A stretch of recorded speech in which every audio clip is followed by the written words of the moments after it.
Welcome back नाजरीन, welcome to doctor Moiz lounge and आप सबको ईद बहुत बहुत बहुत बहुत बहुत मुबारक हो। मैं ज़्यादा कुछ एक्साइटेड हो गई हूँ क्योंकि खाना सामने आ गया। देख रहे हैं आप, इतना अच्छा अच्छा खाना है और मेरे फेवरेट चिप्स भी पड़े। और आज मैंने सोचा कोई डाइट शाइट नहीं, आज मैंने दिल खोल के खाना है और जहां से जो आता है वहां से वो सब कुछ खाना ईद का दिन है। यस, जहां से जो कुछ आता है, जिसको जो लाने लाए और मैं खाना खाती रहूंगी। और इस अच्छे अच्छे खाने के साथ, इस रंग बिरंगे जूस के साथ हमारे साथ दो बहुत ही प्यारे और दो बहुत ही टैलेंटेड गेस्ट हैं हमारे।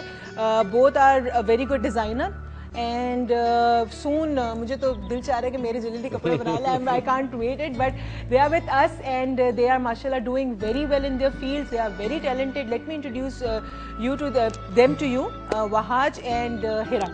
Yes, welcome to Dr. Moiz Lounge and thank you so much कि ईद जैसे टाइम पे जहाँ फैमिली के साथ आप टाइम गुजारते हैं ना, आप टाइम निकाल के हमारे साथ यहाँ आए हैं। So thank you so much for coming here. You welcome. And you guys, I am sure आप फैशन का ताल्लुक तुम्हारे से फैशन का ताल्लुक क्रिएटिविटी से है और डेफिनेटली क्रिएटिव लोग बैठे हैं दोनों। तो तुम भी बहुत क्रिएटिव हो, तुम्हें भी फैशन का बहुत सेंस है, खाने पीने के अलावा भी फैशन का बहुत सेंस है बहुत। तो मेरे ख्याल में पहले तो ये है कि अगर आज से कोई 15-20 साल पहले मैं देखूं अगर पाकिस्तान में, तो ये फैशन का इतना कोई रिवाज नहीं था, इतना बड़ा कॉन्सेप्ट नहीं था, कोई इतनी बड़ी इंडस्ट्री नहीं थी। अब जिस तरह ये ग्रो कर रही, फिनोमिनल ग्रोथ है। अल्हम्दुलिल्लाह। मैं आपको बताऊं डॉक्टर मोइज साहब, थोड़ा सा इस तरह है सिचुएशन के पिछले कुछ सालों में, like with in 10 to 12 years time, fashion की इतनी अवेयरनेस बढ़ चुकी है अब तक, which is a very good trend for us माशाल्लाह से।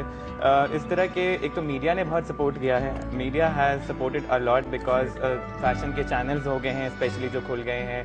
प्लस लेटली कुछ 5 सालों से almost 4 years back fashion week start हो गए हैं पाकिस्तान में, जो कि कभी भी एक्चुअली पॉसिबल नहीं था होना बिकॉज हमारे कुछ ऐसे रिस्ट्रिक्ट रीजंस होते थे। तो इन सब चीज़ों ने उसकी अवेयरनेस को बहुत ज़्यादा बढ़ा दिया है। अब आप देखें तो पहले इंसान लाइक लोगों के पास कोई डिज़ाइनर्स नहीं थे स्पेसिफिक खरीदने के लिए कि बिकॉज स्पेसिफिक डिज़ाइनर्स थे तो they didn't have really good options. But अब इतने ऑप्शंस हैं and the competition is so tough that अल्हम्दुलिल्लाह इट्स ग्रोइंग लाइक एनीथिंग। या अभी मैंने लोगों को ये बात करते हुए देखा है कि अगर आप उस डिजाइनर का कट देखोगे तो वैसा है, इस डिजाइनर का कट देखोगे तो ऐसा है, ये थोड़ा गॉडी है, ये थोड़ा ब्राइडल है। So people are people know about it. Exactly. What is actually happening is you have a designer for every other sect. As in there's a designer for pret wear, there's a designer for heavy formals, there's a designer for bridal wear, there's a designer for evening street wears as well. So it has actually come up to a level जहाँ पे options बहुत ज्यादा हैं लोगों के लिए। अच्छा, मैं अगर आपसे सवाल पूछूं, अक्सर लोगों को एक मिसकॉन्सेप्शन है, वो मैं चाह रही हूँ आज दूर हो जाए कि वो कहते हैं डिजाइनर्स जो है ना वो सिर्फ रमजान में कमाते हैं, ठीक है। लेकिन मुझे जहाँ तक जो मेरी फीलिंग है, जो मेरा एक्सपीरियंस है कि वो पूरा साल कमाते हैं, बट रमजान नेचुरली ज्यादा कमाते हैं। आई थिंक रमजान वैसे भी हर चीज का ज्यादा कमाने का टाइम होता है बिकॉज बिजनेसेस ऑलरेडी बढ़ जाते हैं, लोगों की बाइंग पावर और ज्यादा स्ट्रांग होती है, उनका दिल होता है कि वो चीजें खरीदें। डिजाइनर्स का ऐसा नहीं है कि it's only the Ramzan season, designers are all around the year. चाहे वो प्रेड डिजाइनर हो या ब्राइडल वेयर डिजाइनर हो या कोई भी रेगुलर डिजाइनर हो, मगर वो पूरा साल उनका काम है। अच्छा, वैसे ये एक और चीज भी है डिजाइनर्स के बारे में, अगेन मे बी मिथ हो, मे बी फेलिसी हो, मे बी मिसकॉन्सेप्शन हो, कि वो कहते हैं बेस्ट डिजाइन वो रमजान के लिए रखते हैं और पूरा साल देते हैं बेस्ट डिजाइन जो होते हैं वो ईद के लिए रखते हैं। ऐसा कुछ है? नहीं, ऐसा नहीं होता। ऑब्वियसली आपकी लाइंस होती हैं जो स्पेशल लाइंस होती हैं, आपने ईद के लिए, जैसे अभी I just had my exhibition अभी यहीं ग्रैंड डियोर के ऊपर, तो उसमें I did a collection rangoli कुर्ते थे मेरे, मैंने सारे टाई एंड डाइज के कुर्ते बनवाए थे एज इन सैटिन के ऊपर। तो that was the special line which was created only for Eid because वो प्रेट वेयर था और लोग प्रेफर करते हैं कि ईद के लंचेस वगैरह पे उस तरह की चीजें पहन सकें। तो हर एक ओकेजन के लिए there is always this certain thing जो आप डिजाइन करते हैं। शादी सीजन के लिए आप शादी कलेक्शन डिजाइन करते हैं, for Eid you design these pret. अब जो हमारे लंचेस होने उस पे हमने तो रंगोली कपड़े नहीं पहने थे, हमने तो मिस कर दिया इसको। मैं धमाके में बताऊं कि ये कॉमन है, अगर आप कहीं पे भी बैठे हो धमाका हो तो कॉमन है। यहाँ पे भी एक बलून बस्ट हुआ। अच्छा, अभी हम एक डिजाइनर से अपनी बात कर रहे हैं, एक इतनी प्यारी डिजाइनर है माशाल्लाह, और एज मतलब मुझे ये नहीं पता वो कपड़े मैंने अभी तक, I just saw your dress the one you are wearing, that's pretty beautiful colour, लेकिन more than a dress she is very beautiful. So I would love to talk to her about it. Just that you are very beautiful, इसलिए आपको लग रहा है कि माशाल्लाह whenever I look at her hair everything I get into complex. अच्छा, चले बताए, you are also into this field. मैं एक सवाल पूछूं इनसे, आजकल अबाया के भी बड़े मतलब जैसे फैशन आए हैं और मैं बाहर देख रहा था जो शोज हो रहे हैं, फैशन शोज अबाया पे, and the way they are coming out with new design is amazing. अच्छा, पहले होता ये था कि लोग सोचते थे कि जो अबाया पहनने वाली ख़वातीन हैं वो फैशन नहीं कर सकती, ठीक है, लेकिन आजकल ये कॉन्सेप्ट जो हमारा एक चला है, हमारा फैशन जिसमें लूज कपड़े हैं, लॉन्ग शर्ट्स हैं, इसने एक ये बहुत अच्छा कर दिया है कि अब जो ख़वातीन अबाया को पहनती हैं या पर्दा करती थी उनके लिए बहुत हेल्पफुल हो गया ये। अब अच्छा, उसके साथ साथ उनके लिए भी हेल्पफुल हो गया और जो बहुत बल्कि औरतें थी उनके लिए भी हेल्पफुल हो गया, because they can hide their self. जो क्लॉथ्स होते थे आपके, उसमें आपके जो है जब फिटिंग देखते थे तो वो बहुत ज़्यादा कॉन्शियस हो जाती थी पहनने के बाद, लेकिन आजकल ऐसा है कि ये फैशन में भी है और उन लोगों को कोई कॉन्शियस भी फील नहीं करती। क्योंकि मैंने अनकॉन्शियस फील करने, अनकॉन्शियस तो नहीं कहूँगी, बट मैंने नॉट कॉन्शियस फील करने के लिए बड़े कट्स डाले अपने, मैंने इतने ढीले ढीले कट्स डाले, एक मेरा जो शर्ट सिलता 7-7 गज का पड़ेगा, लाइक पहले शर्ट सिलता 2.5 गज का, अब सिलता 7 गज का, तो एक बहुत बड़ा डिफरेंस आ गया।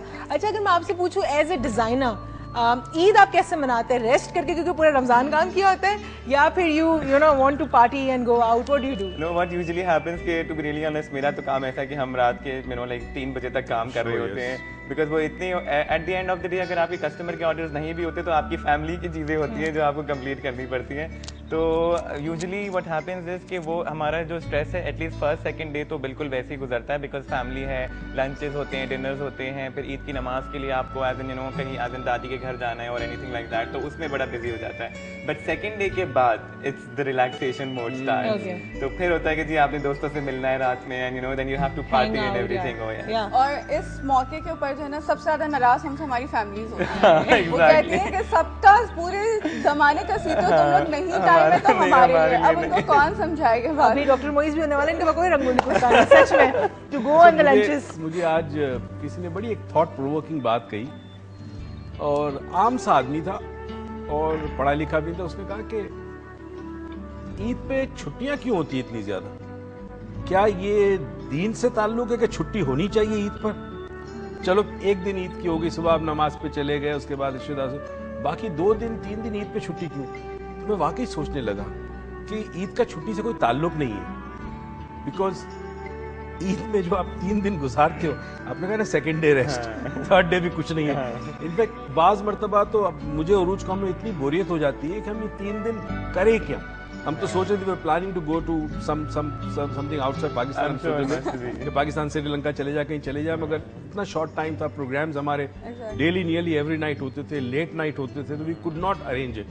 मगर सोचने की बात है कि छुट्टी क्यों? मैं आपको बताता हूँ, आई थिंक जो मेरा जो अंडरस्टैंडिंग है वो ये है कि आप देखिए मोइज साहब, it's not only our Eid religion, आप क्रिसमस देख लीजिए, नौरोज देख लीजिए, जितने भी एज एन रिलीजन वाइज जो भी होते हैं फेस्टिवल्स, उन सब में आपको ये छुट्टियां जरूर मिलेंगी हैं।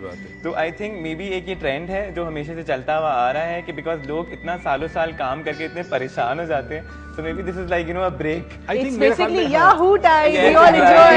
इसका जो कॉन्सेप्ट है छुट्टी का वो ये है, बिकॉज रिलीजन जो है ना, वो रिलीजन बेसिकली इंडिविजुअल और कलेक्टिव होता है, कि एक इंडिविजुअल और उसका रवैया माशरे में और लोगों के साथ कैसा है। तो छुट्टी वो दिन है कि जिसमें वो दूसरे लोगों से इन टच हो सकते हैं। एग्जैक्टली, सोशली आप इंटरैक्ट कर सकते हैं, बिकॉज आप पूरा साल इतने बिजी रहते हैं that you don't really meet except dinners या शादियों के अलावा।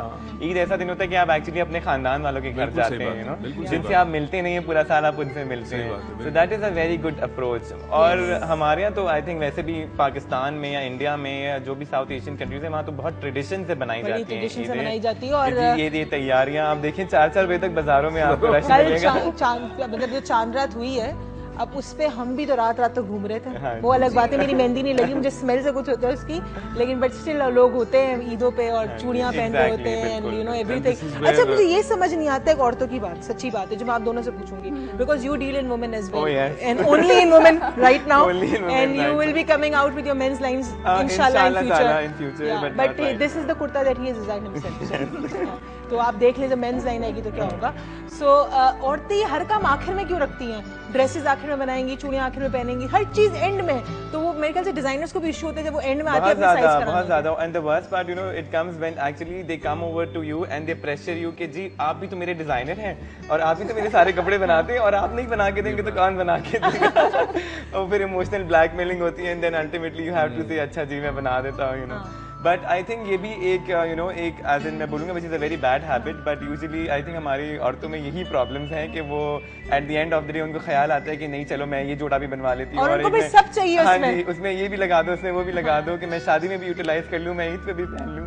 But this is also part of Exactly. this, बाहर तो area, इसी बाहर जो भी आपके ओकेशंस होते हैं उसमें आपको लास्ट मिनट डील्स और सेल्स बड़ी सस्ती मिलती है हर चीज आपको। तो बाहर तो ठीक है कि आप लास्ट मोमेंट में जो आप शॉपिंग करते हो उसमें आपको डिस्काउंट्स बड़े मिल जाते हैं। भाई यहाँ तो ऐसी बात नहीं, यहाँ तो यहाँ तो वही रेट सेम होते हैं। अच्छा, आपको एक तो चले क्लाइंट्स और कस्टमर से जो प्रॉब्लम होती है रमजान के स्टार्ट से पहले रमजान से सारे जो टेलर होते हैं ना उनके तो सर चढ़ जाते हैं, यानी कि नखरे बढ़ जाते हैं, राइट? और फिर वो अड्डे वाले डिफरेंट होते हैं, एंड देन कढ़ाई वाले, तो उन सबके बड़े प्राइसेस बढ़ जाते हैं। यूजुअली इस तरह होता है जिनके प्रॉपर अपने सेटअप्स होते हैं एंड एवरीथिंग, उनके लिए कोई इतना इश्यूज नहीं होता, बिकॉज अल्हम्दुलिल्लाह मेरा भी अपना सेटअप है and everything, so we work like very like calmly and everything, professionally हम काम करते हैं। उनको पता है कि जी रमजान में इतना टाइम लगाना है, बिकॉज अगर इतना टाइम नहीं लगाएंगे so we would be like back ahead, we wouldn't be like completing our orders. तो इट यूजुअली हैपेंस जब आप एज इन जो रैंडम कपड़े सिलवाते हैं लोग, जिस तरह आप गए आपने जाके कपड़ा खरीदा and you are giving it to a दर्जी, उनमें बहुत इश्यूज आ जाते हैं। But when it comes to a designer तो वो चीज़ें बहुत आसान हो जाती हैं हमारे लिए, बिकॉज हमारा एक पूरा सेटअप चल रहा होता है और इवन हमारी लेबर को भी बेशक पता होता है कि यही मंथ है which is the season, so even वो भी बहुत एज इन दिल करके काम करते हैं। एक सवाल पूछूं आपसे, आप दोनों से, ज़ाहिर है आप लोग यंग बडिंग अपकमिंग टैलेंट है फैशन इंडस्ट्री में, does fashion need to be expensive? No, not at all. नहीं ना, इट मीन्स कि एक आम आदमी ये आम आदमी के लिए भी अफोर्डेबल हो, बिल्कुल होना चाहिए, क्योंकि बेसिकली फैशन जो प्रोजेक्ट करता है वो एस्थेटिक सेंस को प्रोजेक्ट करता है कि एस्थेटिकली आप कैसे लगते हैं। एग्जैक्टली, आपका कलर जो आपको सूट करता है स्किन को, आपकी हाइट के लिहाज से कपड़े का डिजाइन वगैरह, तो एक्सपेंसिव नहीं होना चाहिए, आम आदमी की रीच में होना चाहिए। बिल्कुल। मैं रमजान में फ्रूट में इनिशियली रमजान में जब मैं केले लेने गया, आई वाज शॉक्ड, दोनों केला जिसको आप टच ना करें पूरे साल वो केला नजर नहीं आता, इतना छोटा सा केला, और बिल्कुल ऐसा लग रहा था कई दिन से फाका किया इस केले ने, इसमें जान ही नहीं है। और वो दैट गाय आस्क्ड 150 रुपीस में इंपोर्ट किया अमेरिका से तुमने डजन, 150 रुपीस पर डजन, जो केला 20 का भी नहीं था। Exactly. I tell you, I actually find a ठेले वाला who was selling it for 260 per dozen. And I was shocked actually कि 260 रुपए किलो as in दर्जन, which is unexpected, It's not even like a imported केला के जो ये अच्छी बात है कि फैशन में इतनी कीमत नहीं है। लेकिन वैसे आपका ये फैशन छोड़े केले को, आप काला केला बीच में अपने आप को कवर करने के लिए लाए थे, ठीक है? ये किस पे एक्सपेंसिव वाली बात आ रही थी? बात ये कि मैं आपकी बेटी हूँ तो मेरा आपका फर्ज बनता है मुझे संभालना। तुम्हारी बात नहीं है, मैं बेसिकली हर किस्म के लोग मेरे पास आते हैं और मेरा जो क्लाइंटल सबसे बड़ा है, वॉल्यूम में सबसे बड़ा क्लाइंटल है, वो मिडिल क्लास है। I'm sure must be. और मिडिल क्लास मैंने अक्सर उरूज से कहता हूँ कि उरूज देखें क्लिफ्टन डिफेंस वगैरह में ह्यूज घर बंगले कई गाड़ियाँ खड़ी है, वो लोग हमारे पास क्यों नहीं आते? द रीजन इज कि अगर वो बीमार होंगे तो they might go to a very expensive hospital and they think they will get cured. ये जो मिडिल क्लास आदमी होता है ना, इसको जुस्तजू होती है कुछ बनने की, इसमें वो स्पार्क होता है और उस वजह से हमारे पास आता है कि हम उसको गाइड करें कि वो अपनी मंजिल कैसे हासिल करता है। अभी ये जो स्पार्क होता है और मंजिल कैसे हासिल करनी है, ये देखा, मैंने कहा था ना इनको रोक नहीं सकती, चले जाते डीप में, फिर इनको खींच के लाना पड़ता है। तो उस खींच के लाने के लिए मुझे एक ब्रेक लेनी पड़ेगी, उस ब्रेक में मैं इनको फिर वापस लाऊंगी बाहर और उनको कहूंगी ईद एंजॉय करें, छोड़े माइंड साइंसेस थोड़ी देर के लिए। और हम अपने जो डिजाइनर्स आए वहाँ जो हिरा, इनसे भी पूछेंगे कि इनकी जर्नी कैसे स्टार्ट हुई, क्या बचपन से ही शौक था डिजाइनिंग का, या फिर कभी एक थॉट आया ऐसा कि मुझे कुछ बनाना चाहिए, कलर से प्यार था, कपड़ों से प्यार था, फैशन से प्यार था, एस्थेटिक से प्यार था, आखिर था क्या? तो हम इनसे ही बात जानेंगे, लेकिन जा रहे एक छोटी सी ब्रेक पे, आप कहीं मत जाइएगा, देखते रहिएगा डॉक्टर मोइज लाउंज।